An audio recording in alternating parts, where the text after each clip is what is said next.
Oh, why so up close like that? I don't think I like that.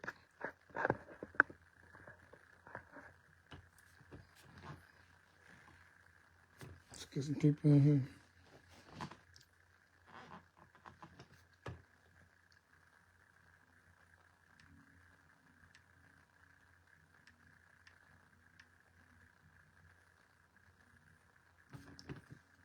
Sierra.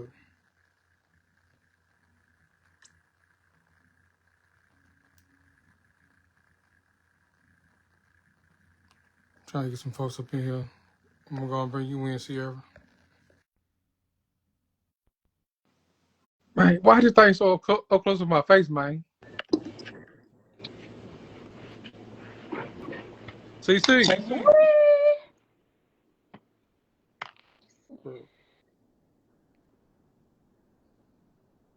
Bro, I am hot. I turn the air on and fan on, and so I refuse to be hot. I refuse. Why so?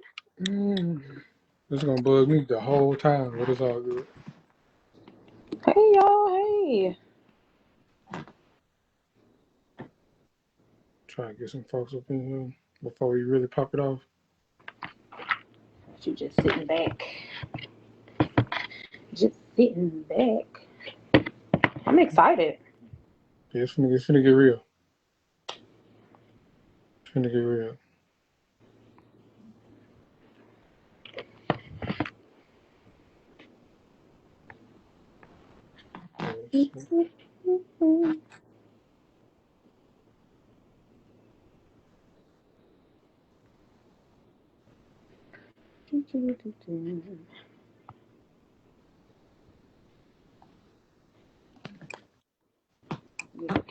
Dang, it's been. I think you was on an episode when I first started back in the Gap. No, I've never been on the episode. For real? Never been on the episode. Nope. No, you was in the comments. Probably, yeah. You was in the comments. Probably. Now, most definitely in the commenting for sure. Let me see. Love a good podcast, honey. And controversy. Yeah, we gonna get into all that. Well, first, my name is Tramel. If you don't know, then now you know. True Podcast, kicked off back in 2020. And I ain't been back since then. A lot has happened. I'll get into all that later. But I'm back, and I brought the Avengers with me. Kicking off tonight. I got my girl CC with me. Hey, and I got my boy Michael with me. He coming. He trying to figure out a way to get on here. You know, he get out of that tech. His name Michael Gray. He a tech king. So there you go. There you he go. got him a whole setup. You said Tech King, okay. Facts. Yeah, he got his own little he got his own podcast, and I've been down there for the past couple of years, kind of getting my feet wet, trying to get back into the game. Let me see.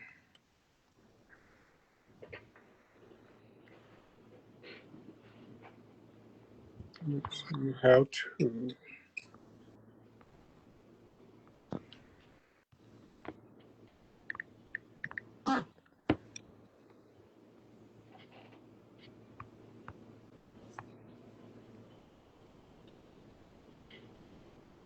But anyway, tonight, Mike, I'm trying to add you to this thing. It ain't. Hold on.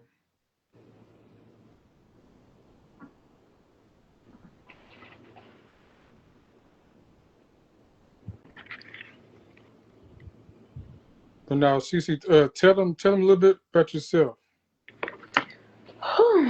Depending on what they want to know. So, yeah, I'm Sierra Williams.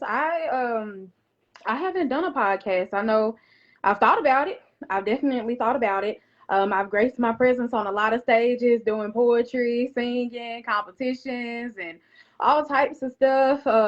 Yeah, so corporate by day and poet by night. So that's a little bit about me. Let's play it. Yeah, yeah. She be on.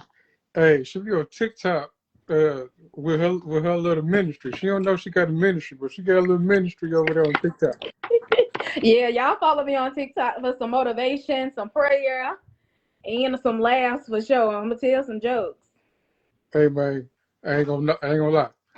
One time I was just scrolling TikTok and she said she didn't shoot the door. She said, "Stop and pray with me." I said, "Oh Lord."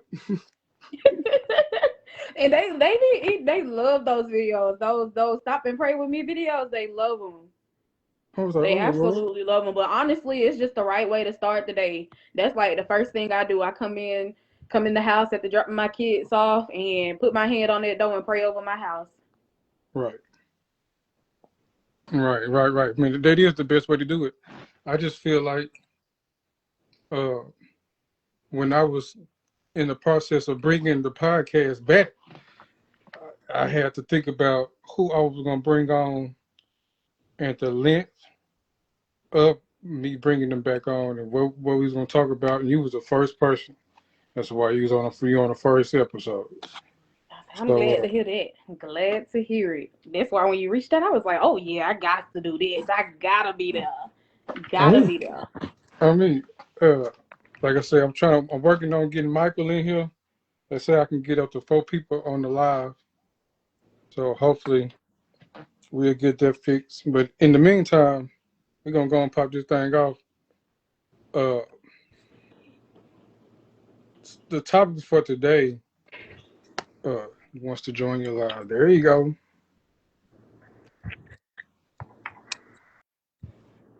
There we go.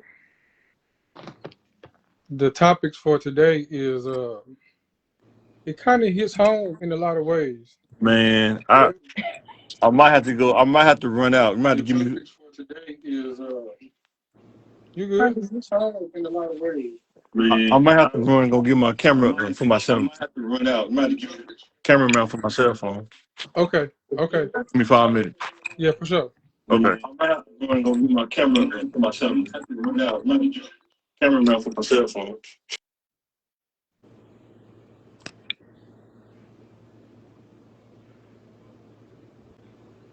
I'm about to say, he was echo.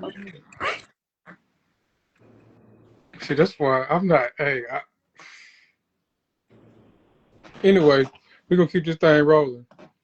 Uh, like I said, the topics for tonight are really uh it hit home in a different way because I prayed about it and I was wondering how can I reach out in a different way than I did the first time, my first season, because my first season I just had it was never a structure to it. I just got on and Mm. just talked about whatever came to mind, and which is cool. But I want to have some structure. And tonight we're gonna talk about depression. Depression. Depression, and it really can go a lot of different ways because when you deal with depression and you have a certain background, whether it be spiritual, religious, it's a stigma behind it. Oh, absolutely. Uh, I mean, some people feel like if you have God, you don't even have room to be depressed, uh, which is not the case. Which wasn't my case. Every time I felt depression or felt the spirit of depression or the heaviness that it brings. Chime in, see. I say, yeah, a lot of people have the idea that the depression doesn't exist, I guess you could say, right? So it's like that idea that it doesn't exist, and that, like you said, if you have God, dare I say, right, or you're spiritual in the sense that you shouldn't be depressed because you can always turn to God. But I think realistically, we all have moments where we felt weak, or we felt that sense of tiredness, not necessarily even just physically, but like mentally and emotionally.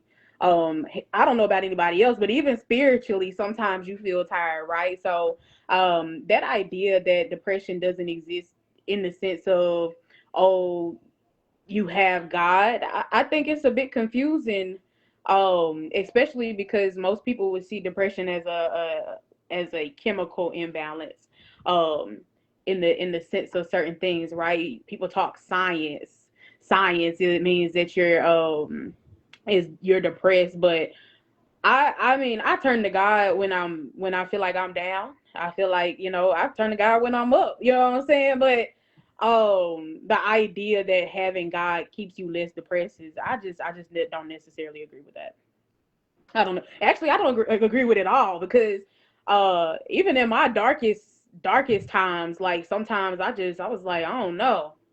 You know what I'm saying? Like sitting in the dark, uh, crying in the shower.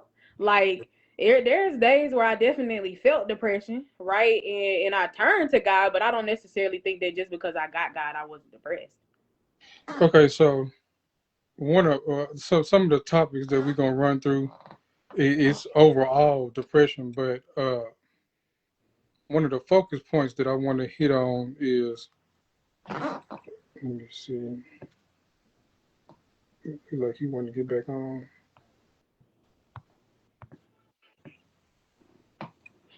There you go, Mike. Yeah, I can't join from the PC, so that's on my green screen back there. But it's It's all good. It's all good. It's all good. yeah, We gonna get there, big dog. We gonna get there all good. step by step. I know, all good. Yeah. Can you hear So me though? Everything coming in clear? yeah. Okay, cool. We were just talking about depression and dealing with it. From a spiritual and religious aspect. Mhm. What you think about that, man? I think because I've been there, probably not deep in it. I um I look at things a little different, probably a little more abstract. But when you become an adult, and I know I don't want, I guess people could be triggered, but I had to learn this for myself. A lot of things for yourself, you have to take accountability and responsibility for. You have to. What I learned, like the darkest point I probably went through is working for so long that I got laid off, right? I'm Yeah. sitting in the house, in the room, and trying to find another job, but it ain't nothing popping right now. But you realize something. Everybody has a life. Like all the adults in your life, they have to work. They have to take care of their stuff. Like your emergency is not their beck and call, right? Man, While you going through the dark times, you have to learn, be able to learn these things, right? And the reason why I say responsibility is it got to be personal is because I was just talking to wife. Sometimes when you get into something, it take double the work to get out of it. Y'all agree with that? Yeah. yeah, Kind of absolutely, like digging a hole. absolutely. It take double the dirt to fill that hole back into where it won't sink in when you step over, right? So what I'm saying about depression is like, and I think you have to know where you are. You have to be honest with yourself and know where you are, right? God has blessed me with something that I mean, people might not agree with it, but I'm saying it will works for me. Sometimes you may think you go from 0 to 100, but it may be a process. It go from 0 to 5 to 10 to 25, 75. Can you control your mind enough to not let it even get to 75 if you can control it? You see what I'm saying? Yeah. Being able to really like know about yourself. Sometimes we get so social, we don't want to be alone, but you got to know yourself. When you turn 18 and you graduate from high school, it's you. You know what I'm saying? Like man or woman, it's you.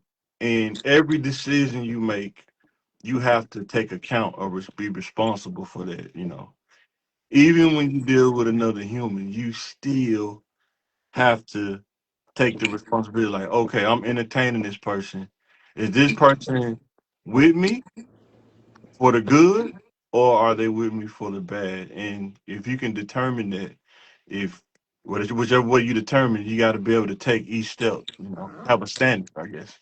You know, Yeah. I don't want to be long winded, but yeah, No, you good. it's no 5 minute answer for so like depression. That's pretty tough. It's a tough one, and the reason why I picked it for the first episode, just straight out Mhm. the gate, just knock you upside the head with it, is because I feel strong. This is the strongest topic to lead off with. I felt led to do it.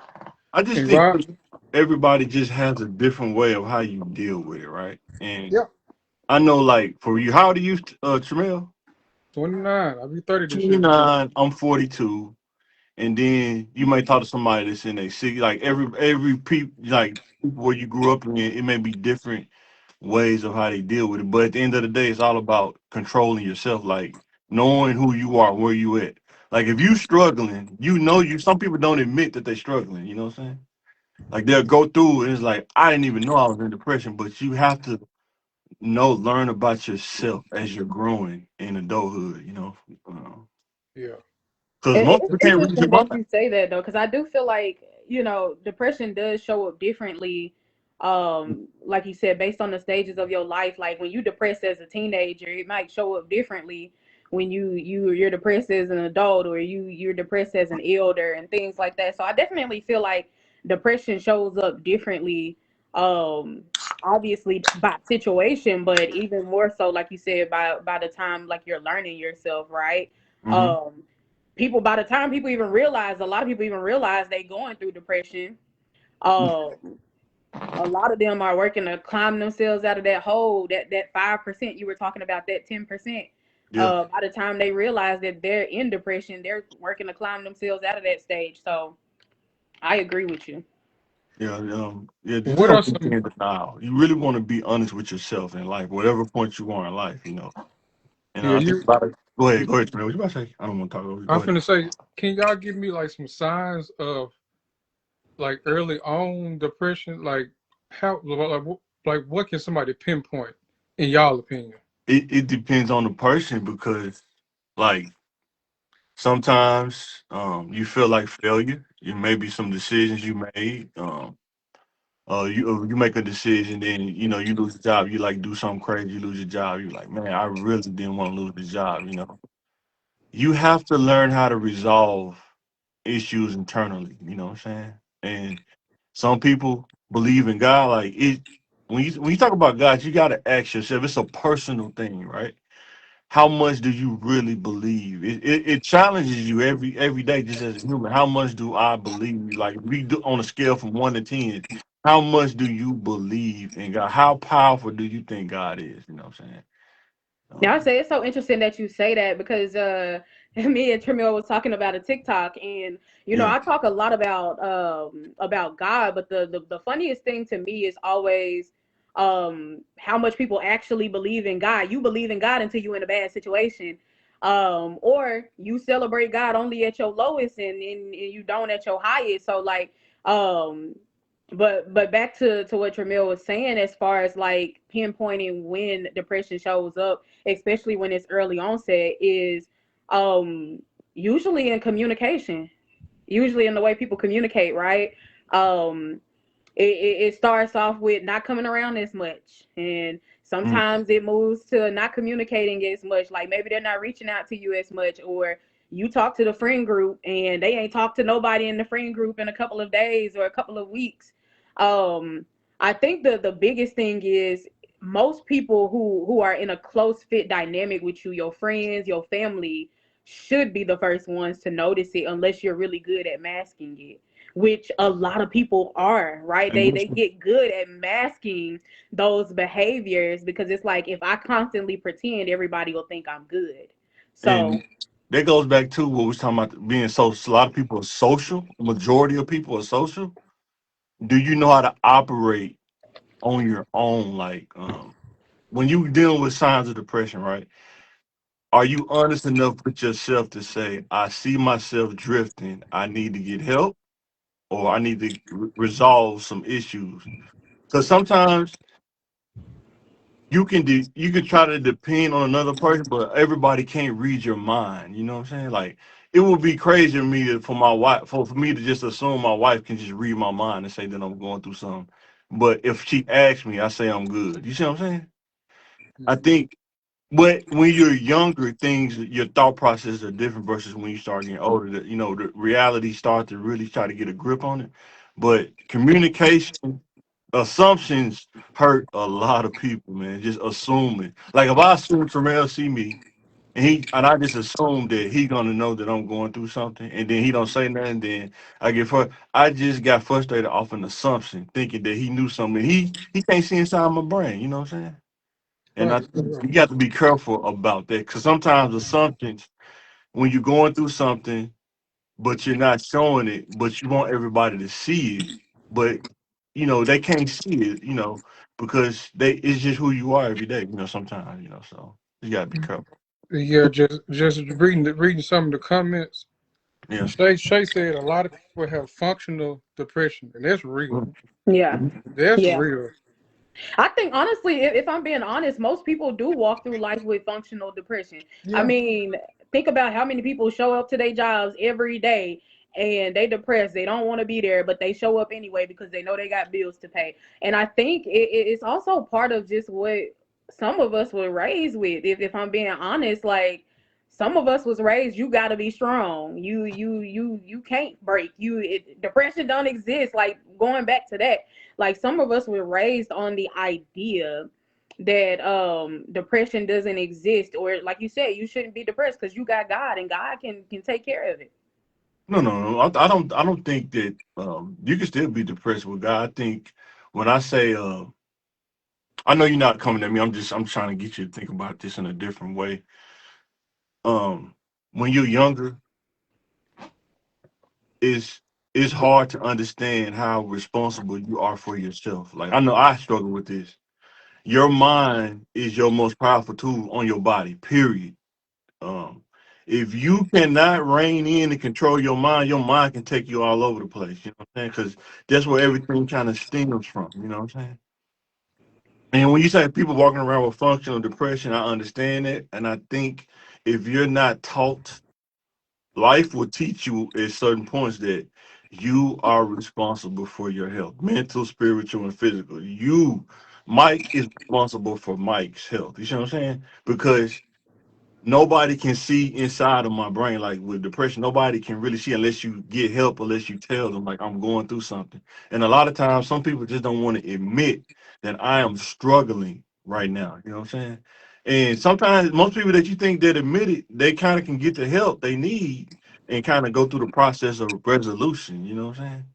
That's what I say. I'm not in disagreement. No, I Oh no, I know you're definitely not. I agree. I know you're not. think, I'm just different perspective. Like yeah, I agree. I feel like we are responsible for our own health. That's like, knowing you got diabetes and never going to see a doctor, or at least yeah, feeling you like it. know You what know what I'm I'm saying? saying? So I most definitely agree that we're responsible for our mental health. I think um I think the real question is what's stopping people from going to, get help when they have like, or they have mental health concerns, especially, right? When you depressed and you've been sitting in that for a long time, what stops people from going to get it? And I don't know about you, Tremel, but I do want to ask, like, because y'all are black men, right? So Yeah, I'm just curious, like, what stops people, or I'll let what you do go first. y'all think of that may stop people from going to get help when they need it?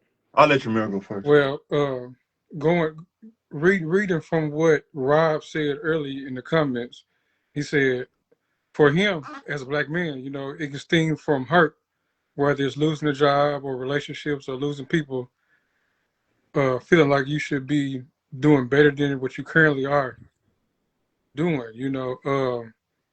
But I know for us, well, I'm gonna speak for me. I have a certain mentality to where I take in so much from other people to the point where I've gotten better with it, but it was a point where I I took in so much, like I said, from other people, and I neglected myself. Mm. Mm. And that's with relationships, that's with work, just everyday life. I pour so much into everybody else. But my little brother told me something the other day. He said, Tremere, you can't pour from an empty pot. Mm. I heard that one before. And of course, we hear like little sayings growing up and going through life, but that one hit home. Yeah. So I'm like, you can't pour from an empty pot, which means that I see a pattern, or I did see a pattern to where I would pour out so much. Then when it's time to pour into myself, that's when depression hits. Mm. Because I would get to a point where I'm like, okay, this person just called me and told me their whole life story, and I had something for them, and they going about their way. They sleeping peacefully. They vented to Tremel, and Tremel had the answer. You know, It's because they left you with their weight. yeah. So uh, I know I can call my mama. I can call my grandmas. Thank God I still have my grandmas. I can holler at my pops. I can hit up my little brothers. But what I was yearning for was a deeper connection than what mama and daddy and little brothers and grandmas can do. So I dealt with my depression. It's gonna trip y'all out. But I dealt with my depression thinking that I could latch on to another relationship. Mm. Mm. And still ended up in the same position that I Yep. was Yep. taking on other problems. Mm-hmm. Because you didn't fix the root I of didn't fix the problem. You, the yeah, root Mm-hmm. yeah. issue. I didn't fix it. It's a But little we traumatic. as humans have a habit of doing that though. That's not even. I don't even think that's just a male thing. Like I think that's a human thing. Like sometimes we they had that saying, you gotta, to get over one you gotta get under the other, like those sayings like that. Mm-hmm. Like it's stuff like that that's rooted in generations of what I would consider mental illness for real, because the idea that if I don't get to the root of it, I could just mask it with something else and it'll be resolved, and then you realize those problems still showing up. Well, it's because you never dealt with the root of it. So And that will cause me to eventually the band-aid gonna come off and I'm gonna bleed. Whether I know it or not, the band-aid will come off and I will bleed on the next person. Right. And that next person don't deserve the damage from 3 relationships ago. Right. You know, uh, and then it's a whole nother aspect to it. Like when I had posted that I was single again, Sierra hit me up. She was like, "Freen, are you the problem?" And I had to think about it. I said, "Am I the problem?" And I had to really sit and think about it because my response to her was a generic, uh, "You can't go." Well, I said something like, "When you chosen, everybody can't go with you." That's the truth. But I had to really dig down and really think deep. A part of me, I am a part of some of the problem. It's because yes, I tried therapy, which we finna dive into that. I tried therapy, and it was great. I had 10 great sessions, but I stopped, and why? it wasn't the fact that like I stopped because I was mad or anything. I just stopped because I was transitioning from jobs and getting insurance and trying to see what I can do, and it just slipped. It fell down the crack, and I still had issues that wasn't resolved that I needed to continue to see about. You Right. know, Yeah. But I say sometimes we don't want things as bad as we say we want it when we get it, right? I think that's that what they call it, a lack of discipline. Mm-hmm. right? Because if you wanted to continue showing up and going to therapy, you would have continued. But the truth is, it's easier to walk away from something that's hard. Yes, It's so because easy to walk we away from dove stuff it, that's hard. Sierra, Mike. I had some stuff that was built up in me that I put in the far back part of my mind, and I didn't realize it was back there. I didn't realize it, Mhm. and I was like, man, I never did think that I had that back there, but it was some hurt. Mhm. I was mad at God about some stuff. Yeah, James Smith said, Mr. Mike. He said, "What's up with you?" He said, What's up, James? He said most people don't analyze the whole situation at hand. Right. I'm most people. Shay Like said other people make us believe. you really you got to deal with yourself. Like I know some people like, like I know I talk to myself a lot. I'm probably crazy. I talk to myself a lot. That's probably what made me. Them might be like, who you talking to? I'm talking to myself. You ain't crazy. Only if you Yeah. respond to yourself, then I might be worried. Sometimes I do. Sometimes I answer my own questions. So it's like giving yourself therapy. Don't do it though. No, I'm not recommending it to nobody. But just like what your mail talking about, like number one thing is cost. That's number one. Most, not all, but I'm saying there's a group of people when you try to do therapy and they telling you $100 an hour. How many people can really afford that, right? Number two, I didn't always grow up in church. You know what I'm saying? I didn't. I started going to church with my mom. She got married, moved to Malvern, and um, was renting out the house from her. And that's when my prodigal son started, probably from like 22 to probably like 28 or something like that. When I started coming back to ET, right? Hmm. And that's when I went through that dark time when I lost my job. The thing that kept me from really going on the deep end is even though I don't do it now because the guy showed me how to balance it, I was so confident, probably irrationally confident, that I could I'm trying to make it visual. Like I can see the process happening in real time. Like, wait a minute, I don't like where this is going. And I always tell people this, even on our podcast. You probably heard me say this. You have to be careful about the path that you go down. You have to be intentional because once you go down that path, you don't know what's at the end. And some people have done things, and even have done things. You might do something, and you might not come back, or it may take you years to come back to the starting point because of what's down that road, the hurt, the pain, things like that. And I wish young people really would like if I tell you the mistakes I made. I'm not trying to judge you. I'm trying to give you advantage so you don't have to go down those same roads. Avoid the road altogether. You know what I'm saying? And because some roads you go down, it may be depression on that road. You know, when when Auntie tell you don't talk to that dude, it probably ain't the dude you want to talk to. And then you go down the road and talk to him. You get halfway down the road, you realize this ain't what you want, but you in too deep. You feel that you went too deep. And then it starts just like a dude mess with the wrong chick. You mess with this chick, she gonna bust your doors, she gonna bust your windows out, she gonna slash your tires.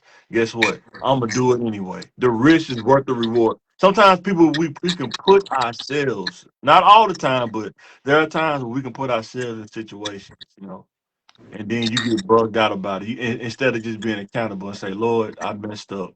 I repent. Going forward, I'm gonna do better instead of dwelling. Yeah, that's one thing I had to learn how to do, not to dwell on a mistake or something that I did. You know what I'm saying? Sometimes people they dwelling on that one mistake they did when they was 12. You know what I'm saying? And haven't been able to get that resolved. Like I say, my dad died. My dad died when I was 12. So it was grew up in a single parent household. When my mom got married, she moved to Alvin. I was a grown man then. I don't blame her for none of that. That's why I tell you, when you turn 18, you can't blame your parents for your choices and decisions. If you want to, you can. But I'm saying you're an adult now. You have a chance to take in new information. And if you feel that the information that you learned through generations was is not of help to you, you can leave it where it's at and take the new information going forward. You know what I'm saying? Sometimes we try to hold on to those things. I had to learn this is that something to learn new, you might have to let go of something old. You know what I'm saying? Or you have to admit that this not gonna work um for what I'm doing now. You know, and like I say, you got to be careful with denial. Like telling yourself that ain't nothing wrong with me, even when you know something is wrong with you. That's why I say a lot of stuff is personal. You really have to be able to be honest with yourself. You know what? I ain't doing good right now. You know what? I'm acting like a dirty dude right now. You know what I'm saying? And some people they just can't admit that, but then they'll destroy everything around them because they can't even admit that they're struggling. But they gonna pull everybody else into their struggle because they can't even admit that they're struggling. You see what I'm saying? So you have to be careful about that, like when you're an adult and moving around. Yeah. Because I think I think as a man, most men, when you feel misunderstood a lot, that can trigger sometimes. You go down the dark road because you're trying to say the right things, but maybe it's not coming off or it's not being articulated to how other people want it. You have to realize that everything you say, everybody not gonna receive. You know what I'm saying? Everybody not gonna like it. You know what I'm saying? Sometimes it can be even your family. Sometimes your family, and you doing all the right things, and your family might not like you still. You know what I'm saying? That's just how it go. And you just have to find comfort in yourself. You really have to, like I say, find yourself and be responsible for yourself before you start, because you can't control another human. You know what I'm saying? You really can't. Much as you want to, you cannot control another human. You can only control your reactions. You know what I'm No, you can't control them, saying? and that'd be some of our biggest downfalls as human beings. Yeah. Trying to control the next person. Mm-hmm. It ain't gonna be, and and I know the saying of or the act of getting with somebody or trying to get with somebody while they down, and you be like, I can fix them. I can fix them up. It ain't gonna Mm-mm. work. Mm-mm. It ain't gonna work. But it's also the trying to fix them, like the idea of Mm-hmm. going into something knowing your intent is to try Right. to fix them when they didn't even ask to be fixed. You just there. You know, Or, they didn't even ask you to fix them. You just decided, okay, I got a new pet project today, and I'm gonna try to fix you, and I'm not even in the right space, right? Like you said, pouring from an empty bowl. You pouring into other people, and you trying to figure out why your cup on empty once you done poured all of your everything into other people, and you left with bad juju and all of that stuff. It's the idea of it all, right? You can't fix people. or What James said, you can't fix somebody who don't want to be fixed. unrealistic expectations toward another person. They get a Ooh wee. too. Hey, let Everybody let doesn't. Unrealistic expectations. Yeah. let's You, pause right there. Hold up. Okay. Now, my mom and dad showed me a lifestyle of good, hardworking people, God fearing, going to church every Sunday. Um, Two-parent household. Uh, yes, nobody's perfect, but I saw something that worked growing up, right. and I had to come to the had to realize this year that I've been chasing my mom and dad relationship, and it's just not gonna be that. It can have aspects of my mom and dad, but they don't make women like my mama. They don't make dudes like my dad no more. This generation got a whole other mindset. You know, and I have put unrealistic. What you say, Mike? Unrealistic what? Expectations. Expectations Yeah. on some of the women that I've dated. You know, and the slick not fair to them. No, I'm fair to anybody. I So mean, everybody. The most people do, especially when you first get married. Like I've been married. We going on 14 years. You've been married. Most times when you first get married, unrealistic expectations. You know what I'm saying? You kind of you got to get the grip on reality. You know what I'm saying? But I think too, um, for me, and I think I had to realize this. It starts with um, the men. We have to lead out. You know what I'm saying? If you don't lead out, it get real weird real fast. You know what I'm saying? And once you start leading and they see that, because like I say, submission is earned. You can't just expect, a woman to be submissive right off the bat. And most times they are. It's like, why? What's going on here? Why is this person Yeah, submissive? Therefore, because most people just don't come out the box like that. You know what I'm saying? But even when dealing with friends and family people, you may not, drink alcohol, but I can't expect the next person not to do that. I would hope they wouldn't do that, but I can't expect the next person not to do that. You know what I'm saying?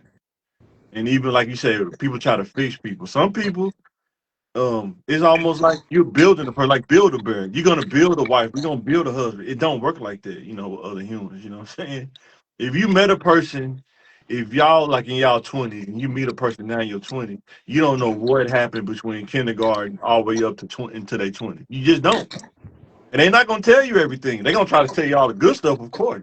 I'm a three-layer cake. I got icing. It's the Milky Way ice. They ain't gonna tell you about, the inside. It's a little burnt on the inside. They ain't gonna tell you about that. You know what I'm saying? They're only gonna tell you the good stuff. So you gotta kind of, be realistic about, life. You know what I'm saying? But I said that wraps right back around to the idea of like kind of causing depression for ourselves. Because when I think about it, like sometimes you do more damage holding on to people than letting them go, Mm. right? Yeah, You yeah. didn't you holding on to a rope that they're literally tugging the other end of, Mm. and it's like you said, you almost build those unrealistic expectations of what y'all will be, Mm-hmm. right? Especially in relationships, because some relationships do end in depression, right? Mm. But it's like we create that sense of distrust with ourselves so much that we cause our own depression. Mm-hmm. We be wallowing in our own mess when we could have simply let that person go years ago, right? Let them go, Mm-hmm. and maybe both of y'all would have been happy, or better off in that situation. And two, acknowledge the things that you could do better. So going forward, you won't dwell on the past, right? That's one thing I do a lot. Like, okay, it didn't go well here, but I know what I did wrong. I can't worry about what the other person did. A lot of people, when you ask what happened, well, they did what? What? No, no, no, no. What can you do better? Sometimes you can change your attitude, and everything else will change around you. How people come at you, how people talk Hmm. to you. You know what I'm saying? So you got to realize, like you say, you can't control another person. It's not gonna happen. But But you so can some people change. rather dwell in that. They Yeah, rather dwell in it. Like they yeah, rather dwell in what somebody did to them. They rather repeat the same pattern of going back to similar people because they're chaos junkies. right, yeah. And see the unrealistic thing, like because I said no, you think I don't love you no more because I told you no. We can't do that. That's unrealistic, man. You know what I'm saying? You gotta be careful about that. Or one thing. You can do 10 things, 8 things right, but it's that one or two things, and that thing, oh, you don't like me. You know what I'm saying? You gotta be careful about that. Sierra, explain what you mean by chaos junkies. I never heard of that. Oh yeah, yeah, I know what you're talking about. Okay, So when I say chaos junkies, those are okay. people who are bonded to their trauma. Mm-hmm. Like they create Shay, these Shay bonds with just their said that. trauma, Shay just and commented what they do is they like chaos, and so they move themselves into situations intentionally without intentionally doing it, right? So like you find the same type of person multiple times in your life, and you enjoy it because you like chaos, you like the drama, right? What Cardi Attracted. B say? Am I the drama? Yes, yes, You you attract. Yeah, absolutely you are, attract right? one. You finding all of the similar characteristics in the person when that is not even who God assigned you to. God didn't even want you with them for real, right? But you keep finding that person because you like chaos. You like those characteristics about them. And so you become bonded to that kind of trauma. And there's a lot of people out there that enjoy chaos. Yeah, you got to think most people that like chaos, they're not going to roll with people that are structured and that will challenge them. They don't want that. You know, they don't want to. They don't No want somebody to accountability. say, "Yeah, man, go ahead and pray when you wake up in the morning." They don't want to hear that. They want the same people, eating buns and popcorn, watching Waiting to Exhale, and complaining about life. But yeah, most of the time, the trauma junkies. Like, have you ever told somebody this? Like, have you ever had a day without like drama, just a peaceful day? And you just see their reaction. You can see their brain turn. They won't admit it, but they'll be like, they'll say yeah, but you can see their brain turning like, man, I never thought about it like that. You know what I'm It's those people who got a complaint every saying? single Every day. day. And if you spend Every time single day. complaining, how can you spend time developing yourself? Like, you can't do two things at one time. You know what I'm saying?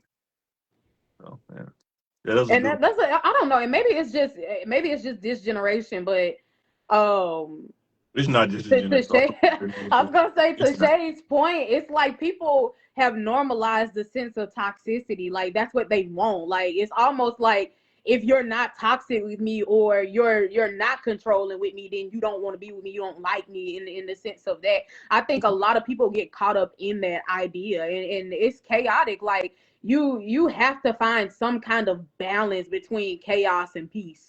Yeah. It's not gonna be, a peace every day. I'm not gonna lie and tell nobody that, right? It's not gonna be peaceful every day. Like some days are gonna be chaotic, but people who live in chaos, they like it. I can't be around those people. Like you said, it's about the structure and the accountability that comes behind it. Yeah, because even on the chaos days, a person that's structured, you're gonna figure out how to resolve it. You don't want it to keep lingering, right?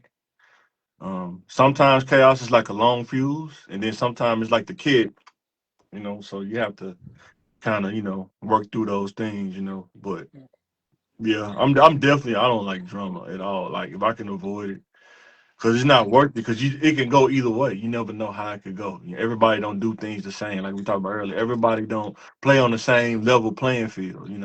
Some person get drama, they want to fight. Some person get drama, they can talk it out and resolve it. Some person get drama, it's domestic terrorism. Now we in court. You know what I'm saying? And then you in court, you in jail. Like, man, I should have did that better. Some people have to go through it though. No, I can't be. I can't deal with people who want to risk my freedom. I just I know, can't right? like that. Some people, yeah, No, some people, unfortunately, they have to go through that and to realize, no. no, maybe that's not a good look. You know what I'm saying? And you got to try to avoid, being around those kind of personalities. You know what I'm saying? Avoid their courtroom at all costs. Don't want to be in their courtroom, man. Yeah, that's wild. That's yeah. That I just never heard that term before. In my Oh, mind over here, oh, yeah.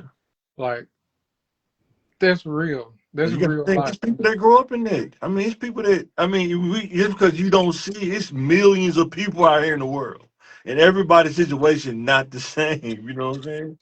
And there's people that grew up in a chaotic household. Parents fighting every day, but then they maintain the image like everything cool. But in the house, it's WWE Royal Rumble. You know what I'm saying? And some people may, and then you just happen to run into this person. You know? Yeah. Um. So let's switch the conversation to a more spiritual side of things.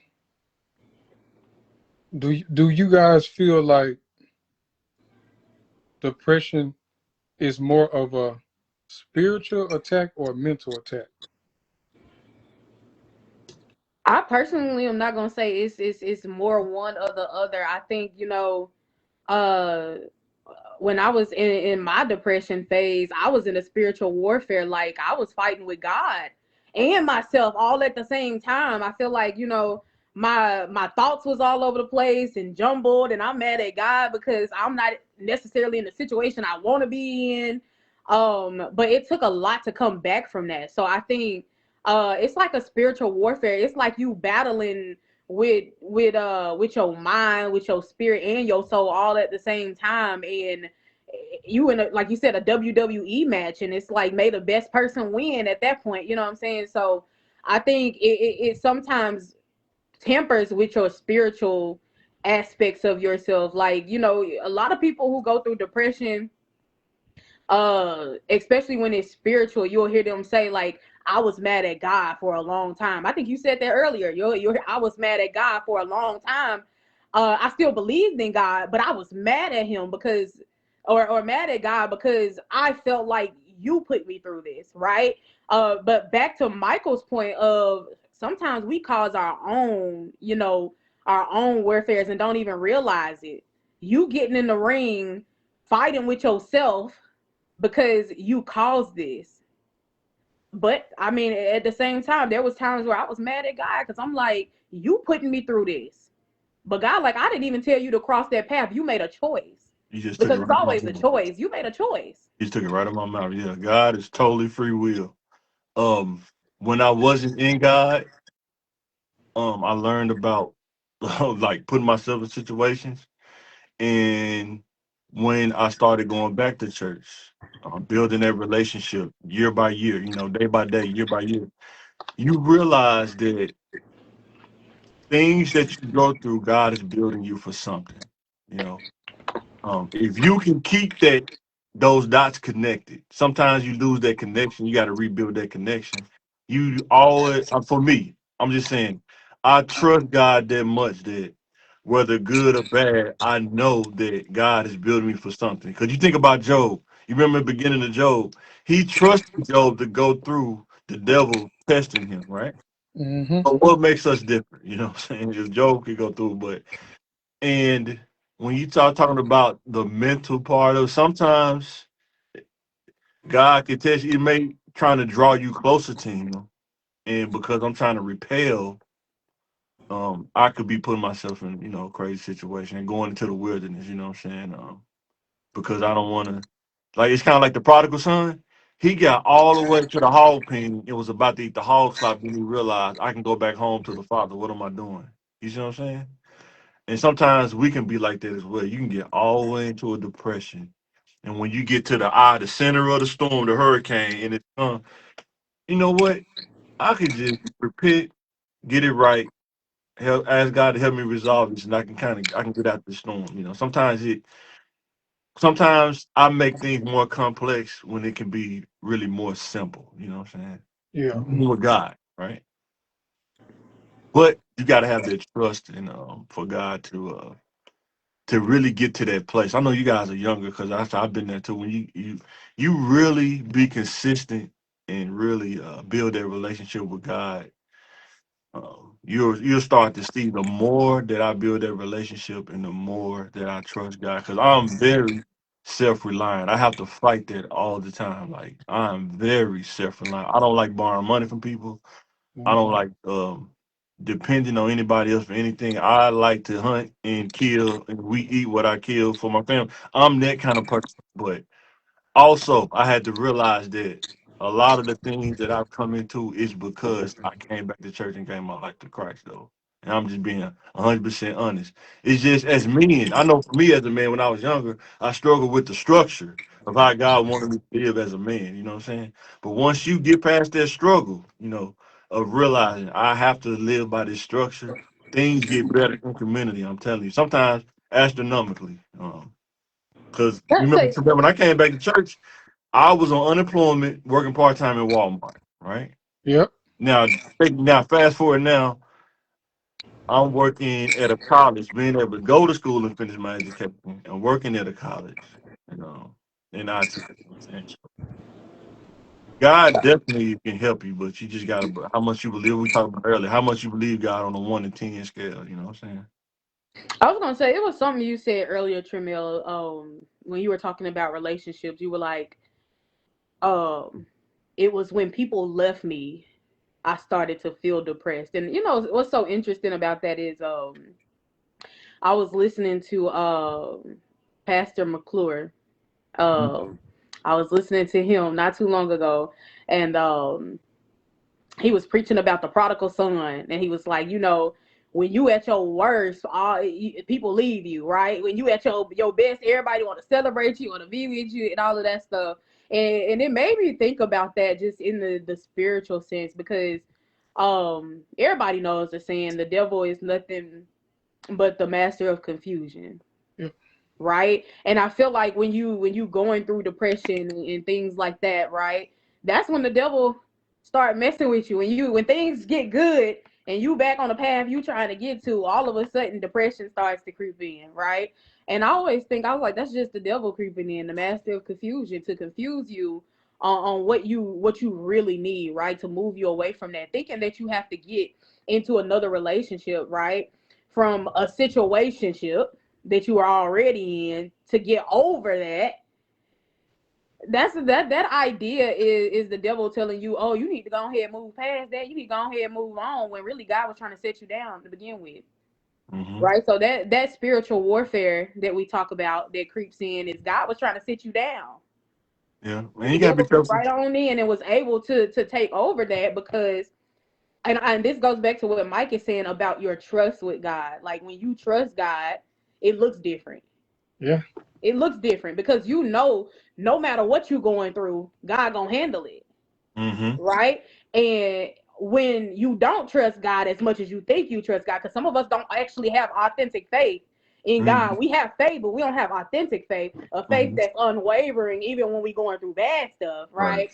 Some of us don't have that. And so the devil is able to creep into those spots where we don't have authentic faith or trust God enough to handle the situation that we're going through or the situation that's brewing.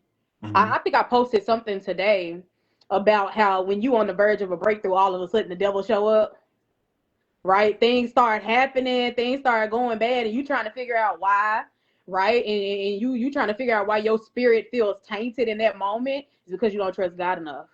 Yeah, how you ever seen Bloodsport? Yeah, Yeah. you never watched that movie, have you? Bloodsport.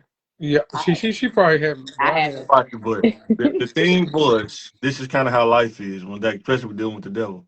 He said he wanted to go fight in the Kumite for his the dude who trained him, and he said if you want to go fight, I gotta train you because they're gonna try to hit to kill you. So he had to train in the backyard with his sensei or the dude that he was training under.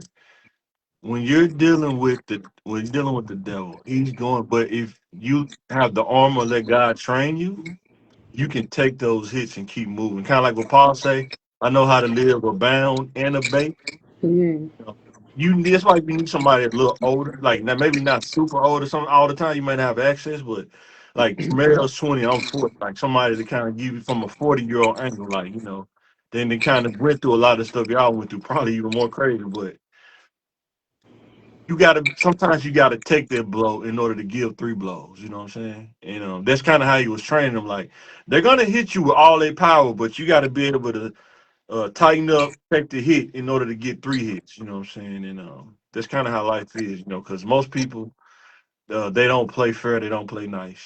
No, Even not at all. and you got to be able to take that in stride and not go eye for an eye, because then it just turned into a brawl at that point. You know what I'm saying? So spiritually and physically. So Yeah. See, to piggyback on what Sierra was saying about what I was saying earlier, yeah.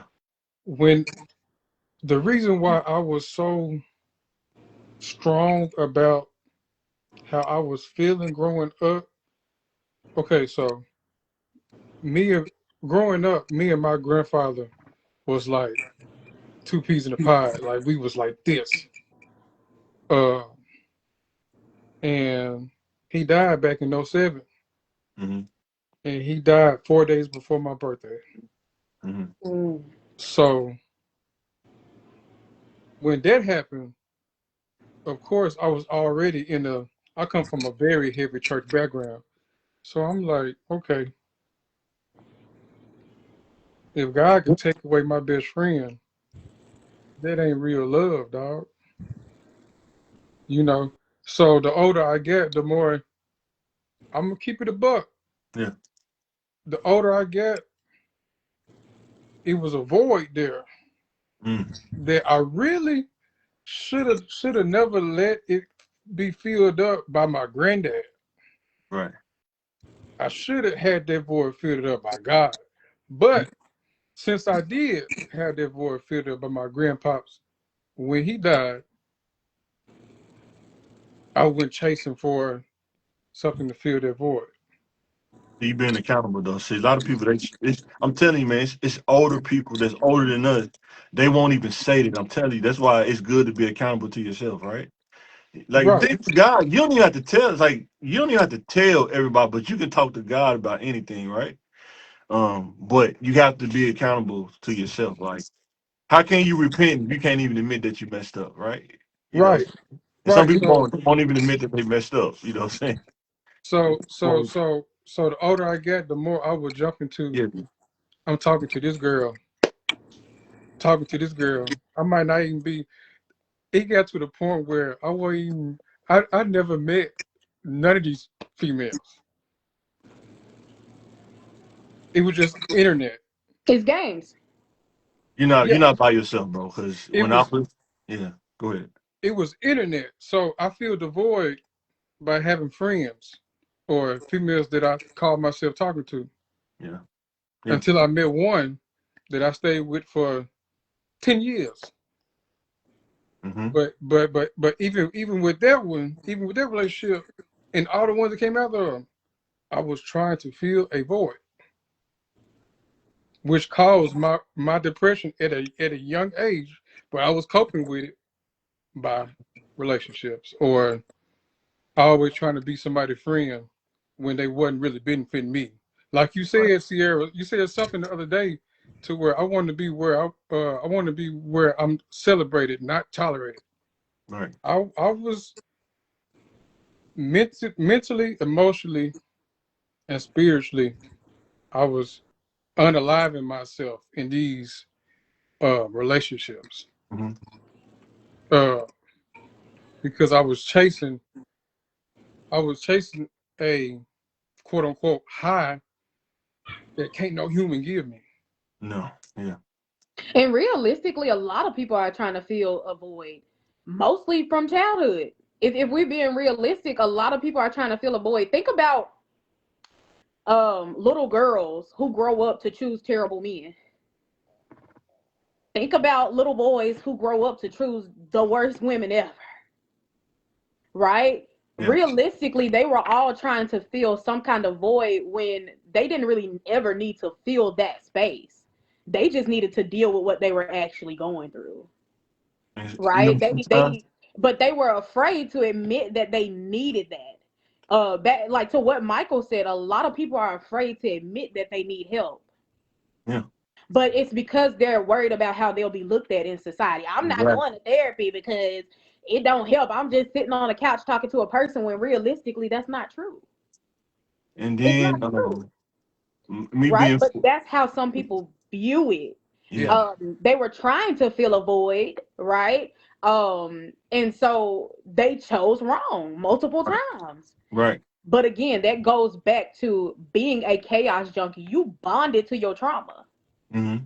because you were okay with how you felt at that time. Yep. And then you're not by yourself, Tremaine. I went through the same stuff, but the thing that did my difference was I'm not. My wife can tell you I'm not an emotional person. I'm more logical. That's probably why I'm good at IT. Like I'm more of a logical person. Like life is kind of like programming. You build a program, you find out it works, you just keep running it, right? So when I talk to girls, I believe that most young guys, not all of them, most young guys, you're not properly taught what's a proper relationship with a woman. You're not. You left to your own devices. And you know what happened when 5 or 6 dudes with no dad or grew up in a single parent home talking about girls, you start coming up with crazy ideas, right? And then you start looking at dating like a football game. How many touchdowns can I score? How many yards can I get?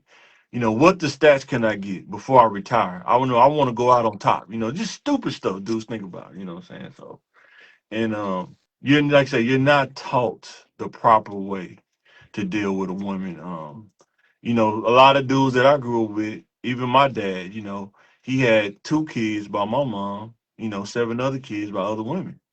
If you don't talk to your sons about that, what do you think your sons gonna think? The reality of that. A lot of times that don't get talked about. Women have multiple baby daddies, kids grow up and see these things, and it's like, man, how my sister got, they don't talk about those things. They just say they stay out of grown folks' business. But if you don't talk to your kids about how to move forward, it can be repeated easily. Just off of happenstance. So, and like we talked about earlier, not being able to sit down with your kids and say, I did not do things right, but I want you to be better than me.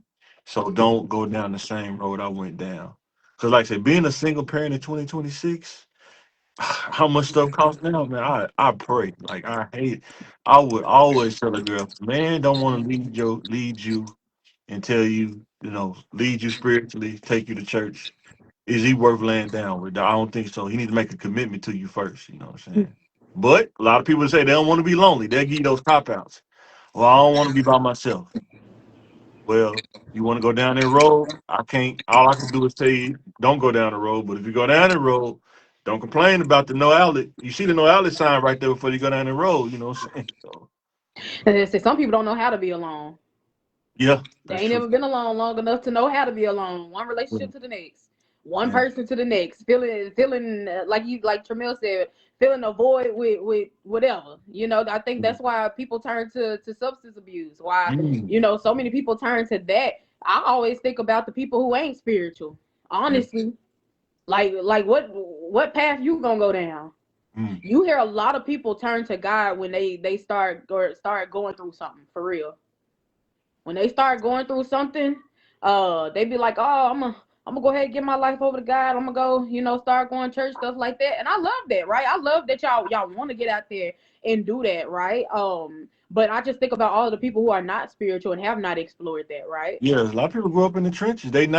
They families not going to church. Like I mean, they never been exposed to it. I got homeboys like they don't care nothing about church. You know what I'm saying? And that's just kind of how I go. That's just how they roll. You know what I'm saying? I don't force my beliefs and things on anybody. If you ask me, I'll tell you, but I don't force it on anybody. All I can tell you is just look at the results. You know what I'm saying?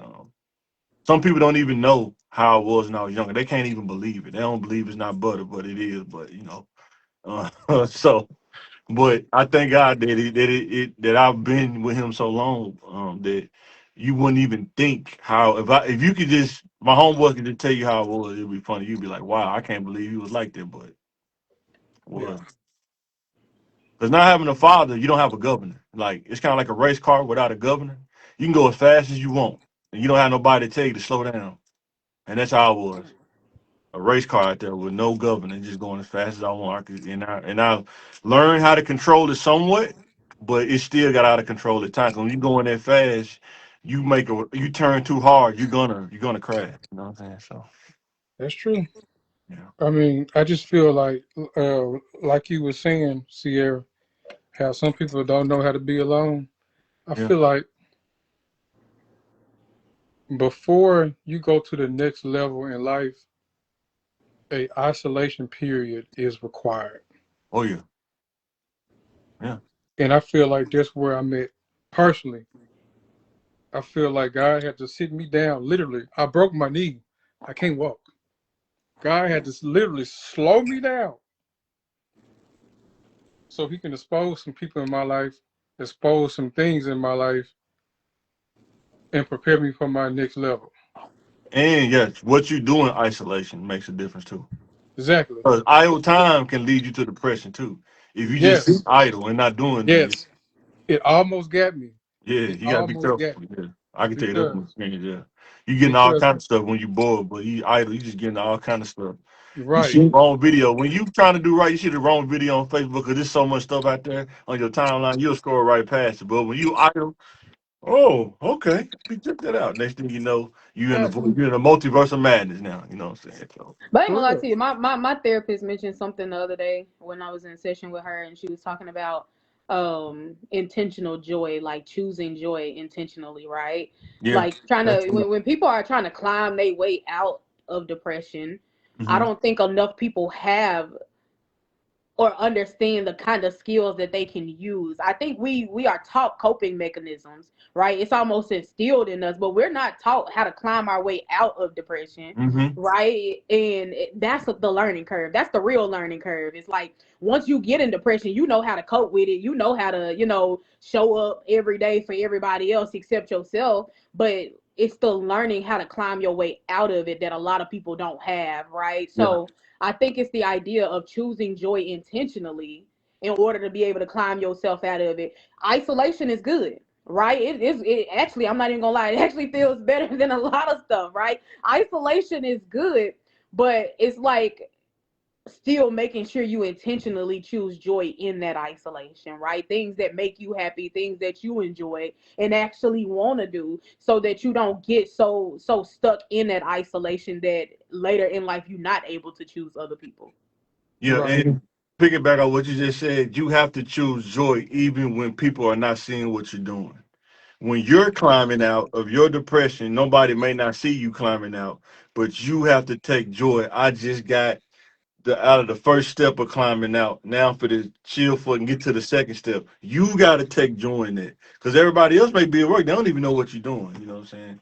Don't do stuff for appreciation and Hmm. points. Do it for yourself. You know what I'm saying? That's one thing. You know, I know for a man, you got it. You have to figure that out. So yeah, Yeah, that, some people doing it just to post on social media to say they yeah, did it. you know what I'm saying? That's it. You doing it just to say you Yeah, posted on social media. And there's nothing wrong with wanting to be celebrated for the things that you have done. But yeah. sometimes those things that we talk about that you need to keep to yourself, because you just never know who's listening in. I feel like people don't understand, like, especially when it comes to spiritually, God is listening in, but the devil is listening in too. Mm-hmm. Right? Just waiting on you to have that one mess up, that one hiccup, so that things can go left. And so I think, like you said, when you do choose joy intentionally, don't feel like you always have to be celebrated by other people.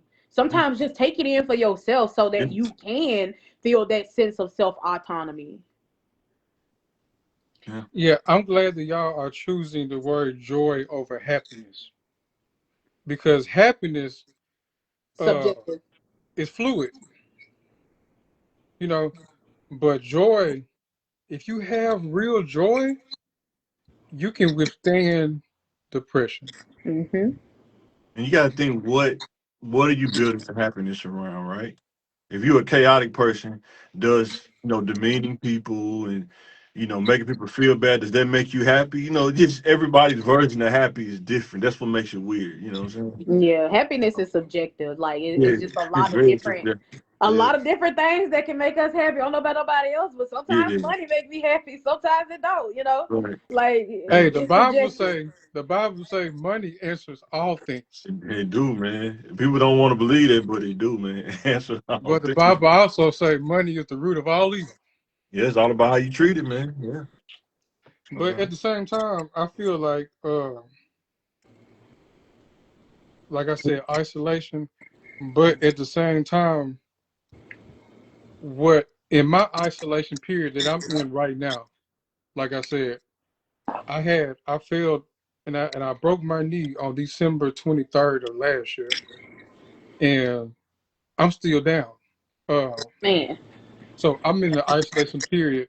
My mental was attacked straight out the gate Hmm. because I'm like, man,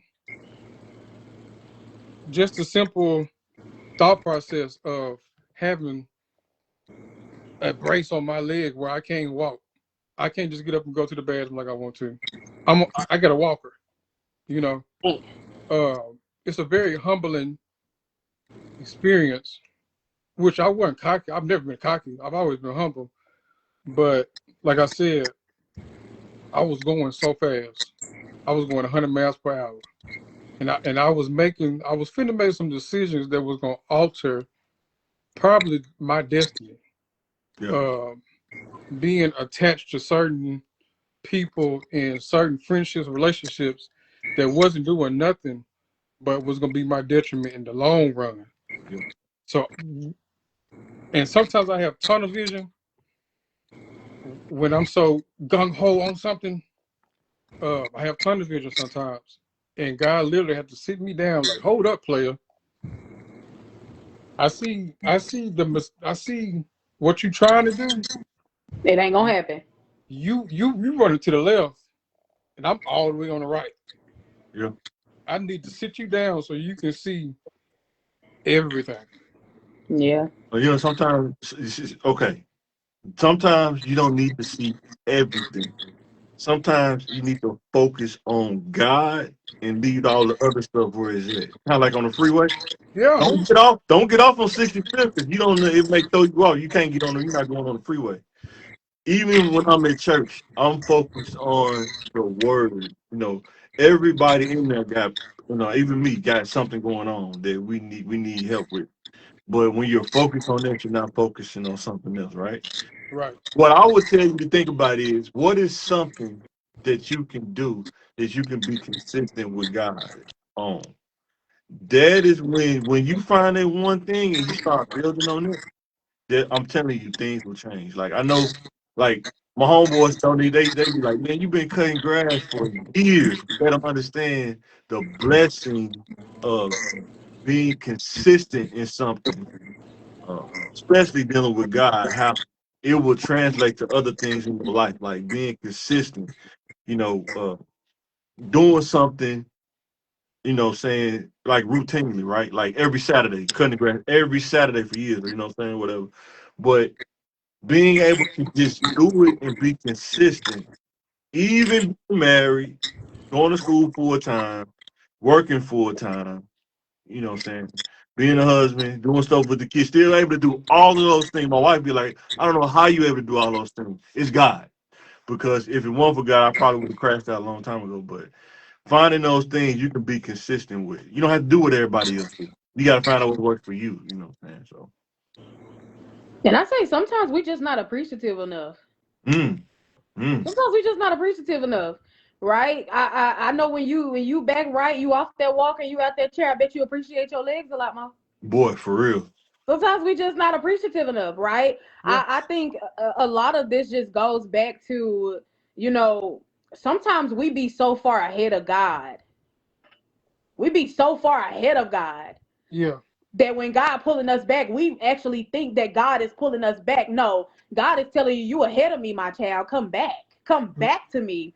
And, Right. and, and the interesting thing about that is people, you ever heard the saying, God get me 3 steps ahead only to bring me 2 steps back? That's because you was never supposed to be 3 steps ahead. You was never even supposed to be bothered with nothing 3 steps ahead. You was too busy in front of God instead of where God put you at.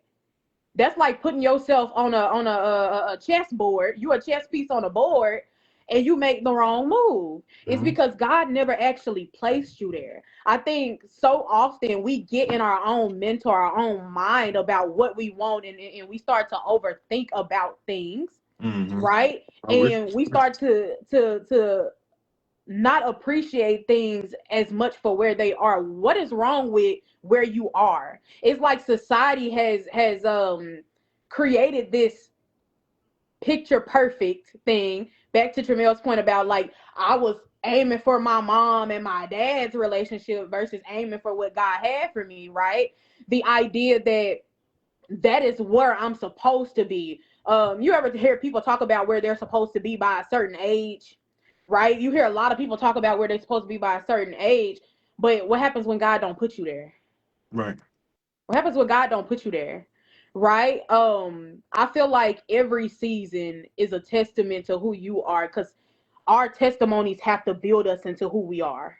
Right. Right? If you never experienced anything, you never been through anything, right? You're not really able to tell people what God is capable of. Right. Exactly.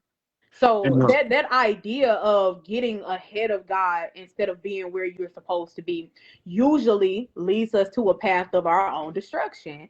That's back to what Michael was saying. If you ever feel like somebody's warning you, you felt God tapping on your shoulder, telling you not to go that way, and you went that way anyway, right? So now you ended up 3 steps ahead of God, and now you being drugged back through the mud because this is where you were supposed to be to begin with. And so sometimes our spirits get tainted by temptation rather than what we were supposed to be doing to begin with. And I feel like that's a revelation oh for yeah. most people.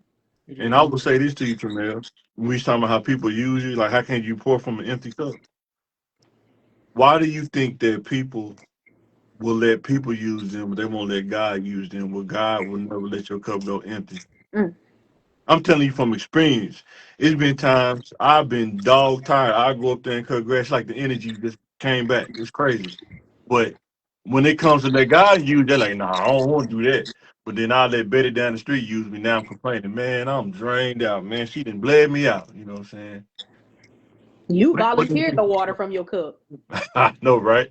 I don't know if you've seen that lesson on TikTok, Tramiel, where I was talking about, I had like a couple cups Oh with yeah. some water and stuff like Yeah. that. It's just Yeah. so interesting because I always talk about, you know, um like, when we talk about pouring from empty cups and stuff like that, you helping people that God did not even assign you to begin with, and so now you in a situation.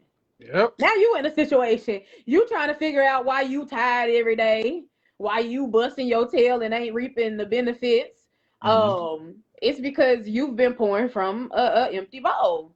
You pouring into cups that God didn't even assign you to. You done went over and filled up Linda cup. You done went over and filled up Sean cup, and they ain't even bringing nothing back to you. No.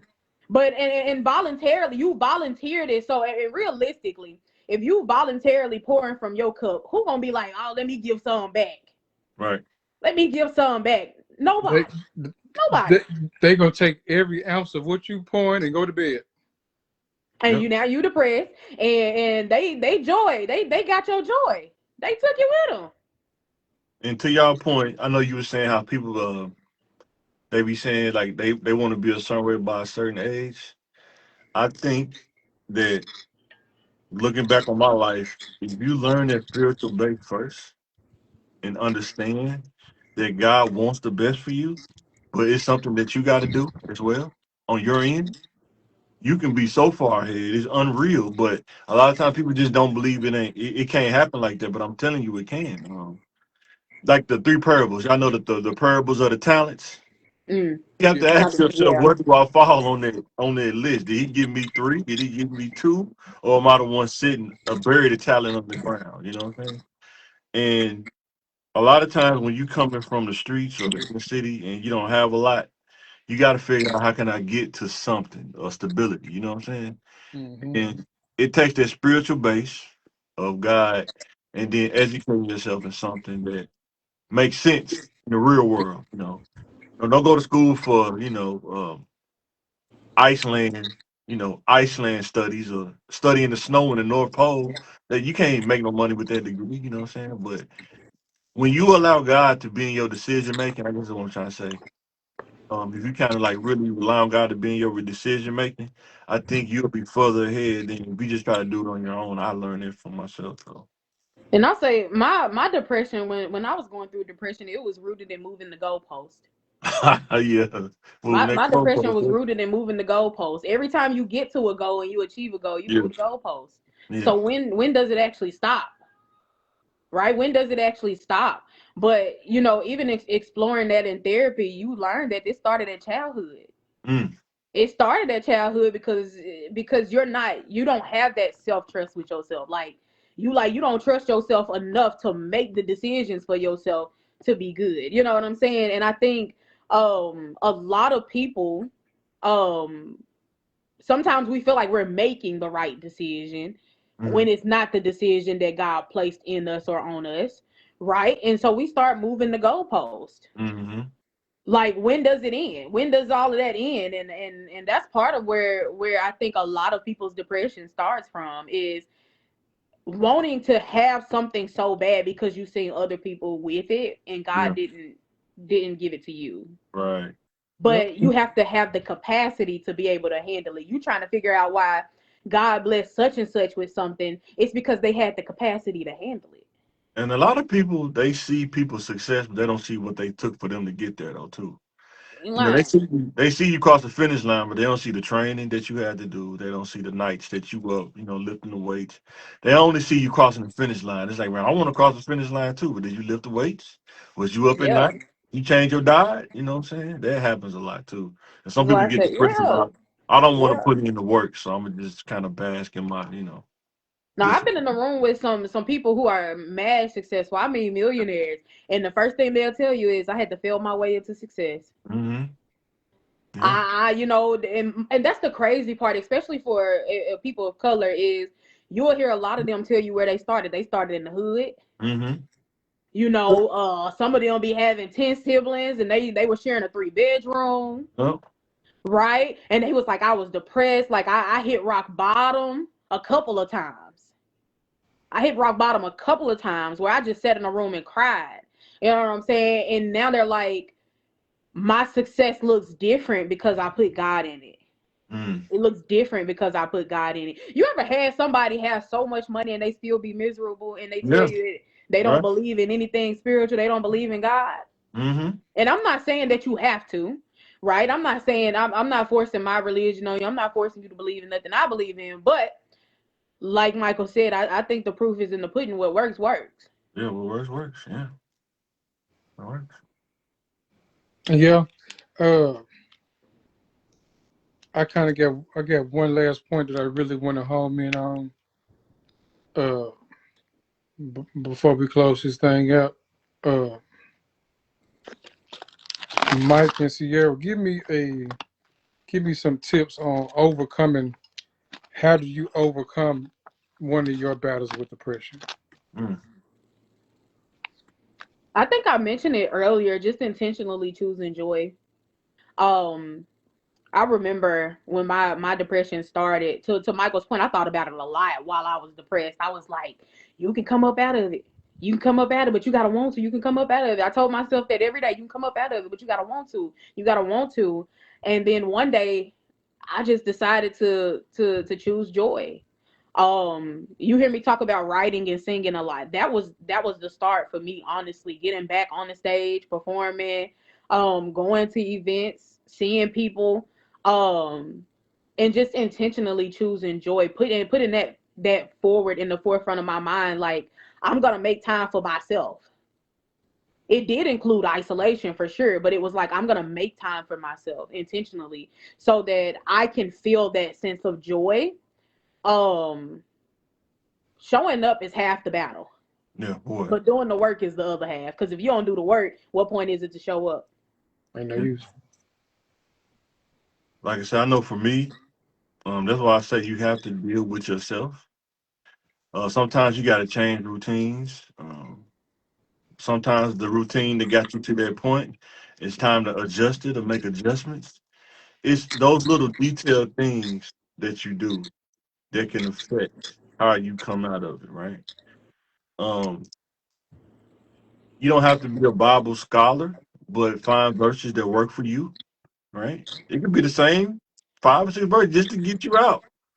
Um, Another thing is evaluating yourself. Where am I? Where do I need to go? Like, what's the next step? And sometimes not always like it's really asking God, like, what is the next step for me, right? What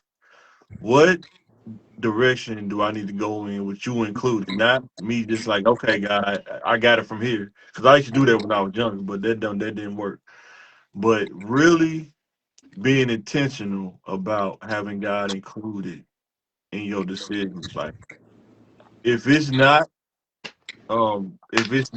biblical, it don't make to me it really I'm not saying like I'm perfect at it, but it don't make sense. Like me telling myself I'm gonna own a liquor store, that don't make sense. That wouldn't even make sense to me, you know? Because I'm contributing to the detriment of people. You know what I'm saying?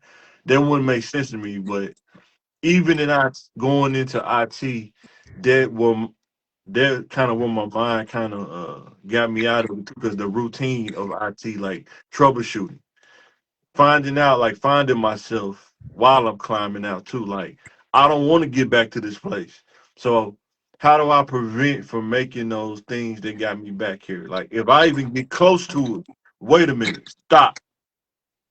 I got to go back. I don't like where I'm going. You know what I'm saying? But being able to see yourself in real time, I know that sounds kind of weird, but that's kind of how my brain works. Sometimes I can see myself in third person, like, wait a minute, I don't like where I'm going. I need to slow down, regroup. God, I'm going the wrong way. That's my fault. How I get back, reroute. You know what I'm saying, on navigation. You know what I'm saying? So, but it all starts back to you. I'm telling you, when people realize that, like, it really starts with you. Your health starts with you. Your mind. You got to learn, ask God help you control His mind. You know. 'Cause like you said, life and death is in the power of the tongue. You know, you can talk yourself into feeling better if you want to. You know what I'm saying? If you want to, you know. But like we say, some people they want to hang around other people. It's okay. We all been there. Go on, go down. You know, but you want somebody to tell you, no, you can get out. You know, you can will yourself out. You know, it might be tough. It may take you a little while, but you just get out. You just start. You got to move. That's the thing about depression too. Sometimes you stop moving. That's when it get worse too. When you stop moving, you know, no progress. you got to make that progress. You know what I'm saying? But But I feel like for some people it does require, I guess, therapy.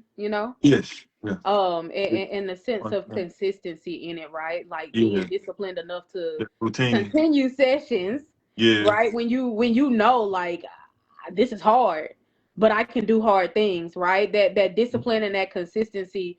One thing that and Tramil, you probably heard me say this is, um, a lot of people got faith, but not enough work. mm, A lot of people got faith, but not enough work. You yeah, can have all of the faith that you want, that God is gonna bring you out of it, mm-hmm. but there has to be work behind it, because I have to see that you want this. Mm-hmm. Other than that, we just wasting our time. And it's the same way at therapy. It's about choosing the right therapist, because not every therapist is right for every person.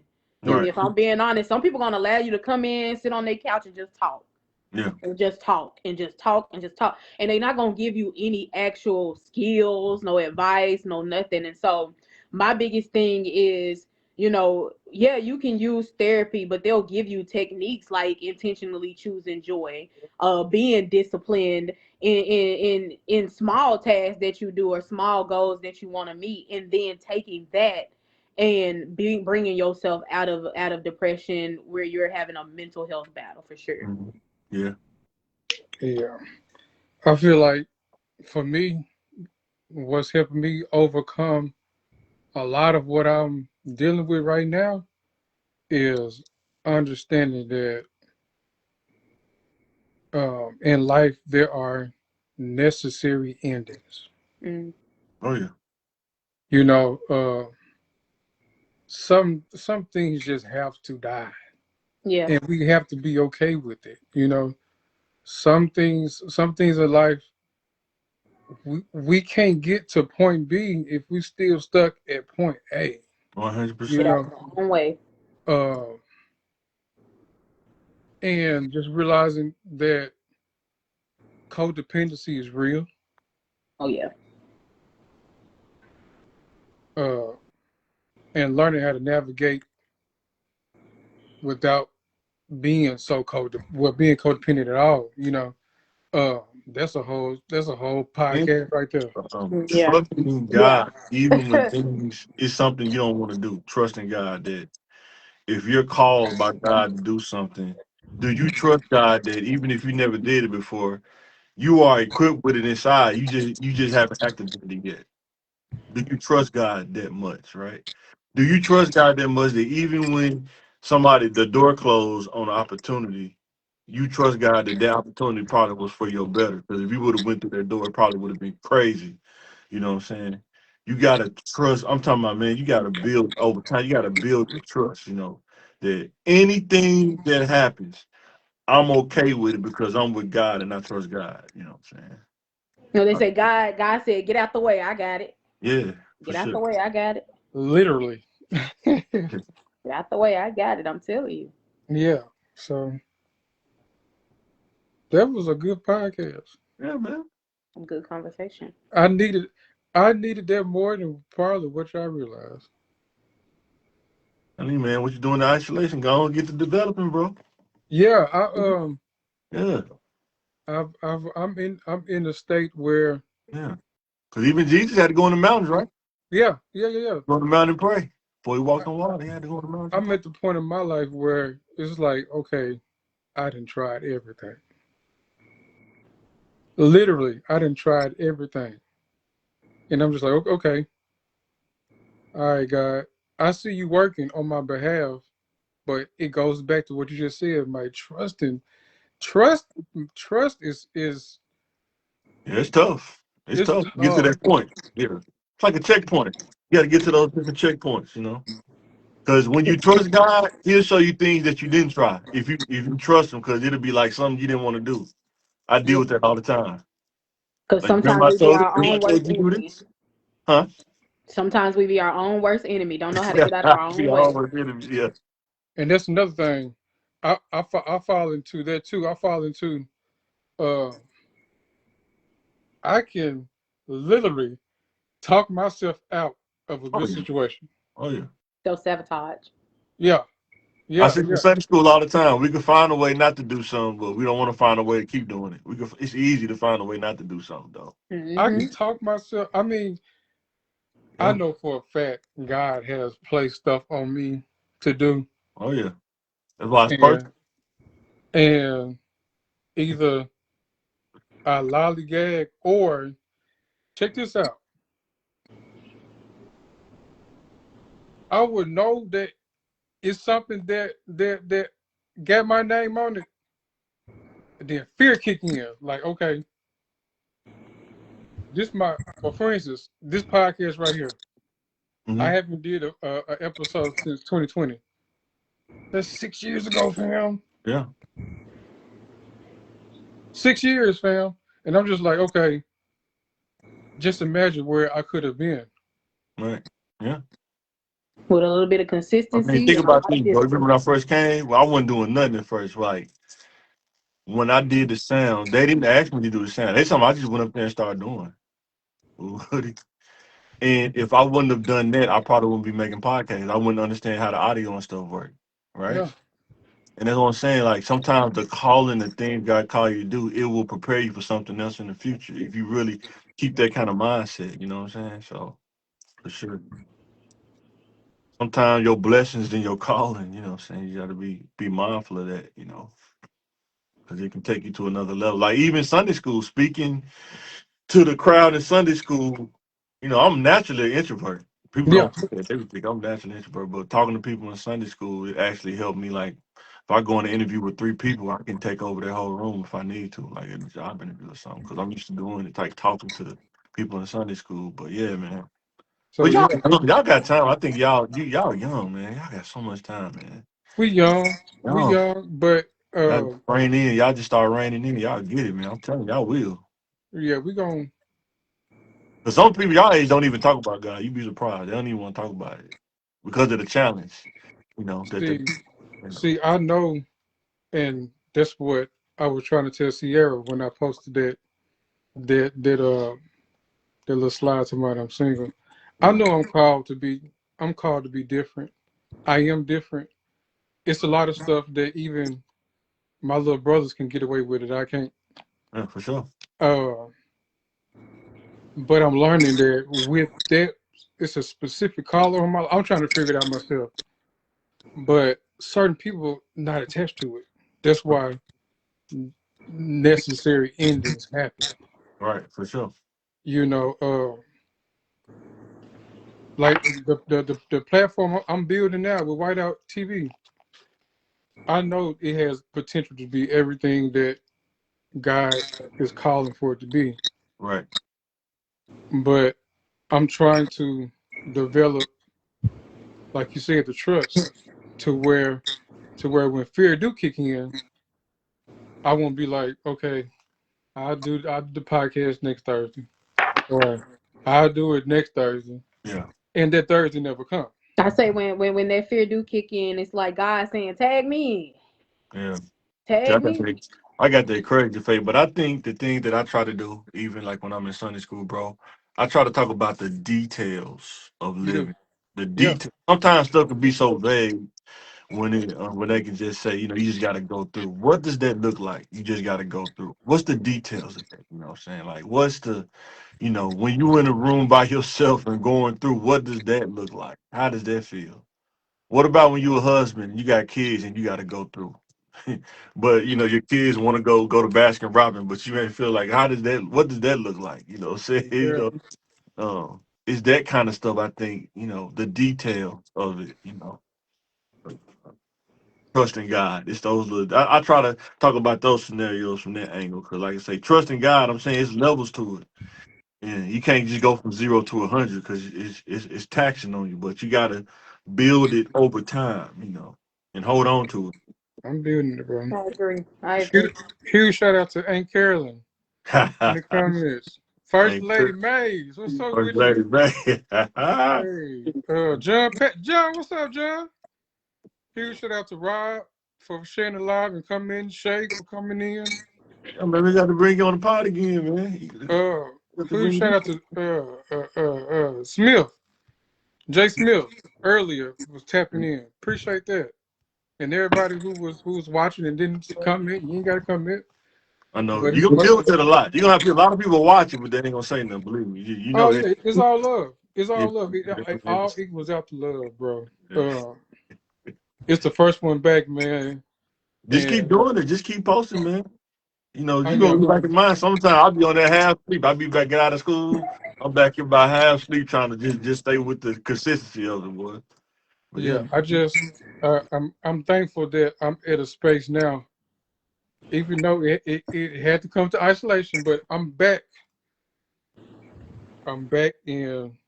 It's a certain. I'm gonna say this, and we finna end it. It's best to be in God's perfect will versus His permissive will. yes, 100%. Totally agree. It, Amen. boy, you don't know what's gonna happen before you Right. get to that. I'd rather be in isolation and be in God's arms versus out here going willy nilly and not knowing my left from my right. Mm-hmm. You know. Yeah. Uh, so I'm taking this time to, like I said, develop. We gonna grow this platform.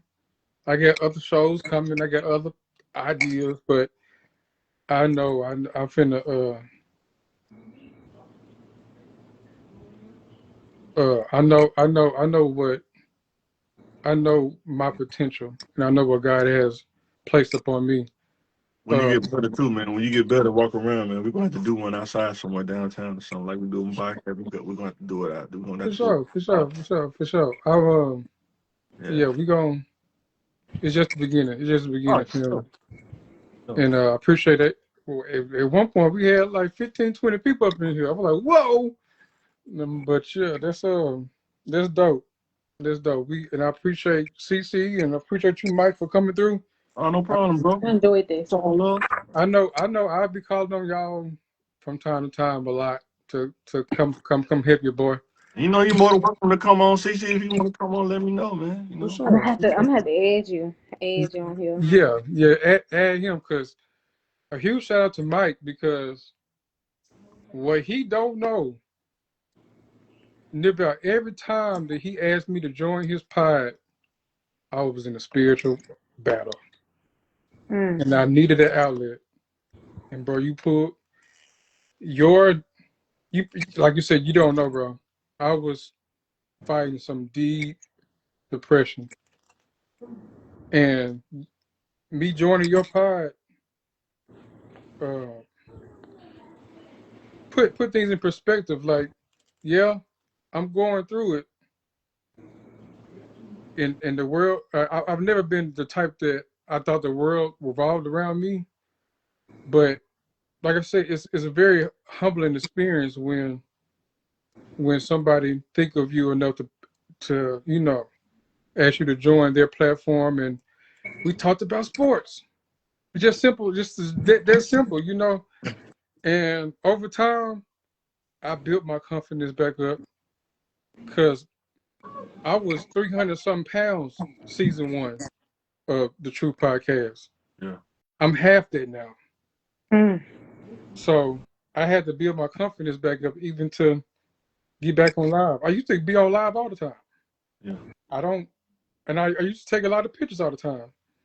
Mm-mm. Dealing with body dysmorphia and boy, that's a whole nother.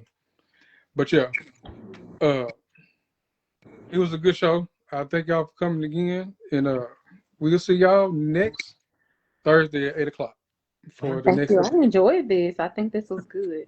I Yeah, needed it. I needed it just as much as y'all needed it. yeah, Ah, yeah. I got some more topics for you, and we're gonna see how to do how it from the things shape. computer, man. I got to figure out. Look that up. How can I do it from the computer, man? I got to figure it out. But I We'll think figure you it should out. maybe do more on Facebook though. Yeah, we'll figure it out. Yeah. We'll figure it out. Like I said, the more consistent I am, and the more uh, I need to start a Kickstarter or GoFundMe so y'all can donate so I can buy me a laptop. Uh, I just need some better equipment, and then we be on. My plan is to eventually have like a little spot, a space, or rent out space for the Yeah, pod. that's my plan too. Yeah, this Right? commercial property is ridiculous, but yeah, that's my plan. It's Like for in ridiculous, person. but I know Yeah. I know it's a few spots in the rock that we can. There's like a content house. This is some content houses. Oh yeah, You, it you, I definitely just is. want Yeah. my own. I really because I'm not so self reliant. I just want my own studio. I And feel you. I yeah, feel you. I'm crazy. I'm like what's my guy name on the Austin Powers man? Oh yeah, yeah. I feel you. But we're gonna get there, step by step. Yeah. Literally, I'm taking step by step So in you all can aspects of life. so So we're gonna get there. Good episode, good people. I love y'all, and we'll holler at y'all later. All right, we out.